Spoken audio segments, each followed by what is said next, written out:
ஒரு சிறிய பறவை. அது ஒரு பெரிய மரத்தில் வாழ்ந்து கொண்டிருந்தது. ஒரு நாள் வானம் கருமையாக மாறியது. பெரிய புயல் வரப்போகிறது. அனைத்து பறவைகளும் பயந்து ஓடின. ஆனால் இந்த சிறிய பறவை மிகவும் பயந்தது. நான் பறக்க முடியாது, நான் விழுந்து விடுவேன் என்று அது நினைத்தது. ஆனால் அதற்குள் ஒரு குரல், நீ முயற்சி செய்தால்தான் உனக்கு தெரியும் என்று சொன்னது. அது தன்னம்பிக்கையுடன் இறக்கைகளை விரித்தது. பயத்துடன் இருந்தாலும் அது பறக்க ஆரம்பித்தது. புயல் பலமாக இருந்தது, ஆனால் அது நின்றுவிடவில்லை. இறுதியில் அந்த புயலை கடந்து அது பாதுகாப்பாக சென்றது.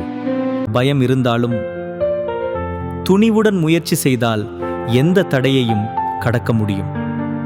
இந்த வீடியோ உங்களுக்கு பிடிச்சிருந்தா லைக் பண்ணுங்க, ஷேர் பண்ணுங்க, மறக்காம நம்ம சேனலுக்கு சப்ஸ்கிரைப் பண்ணுங்க.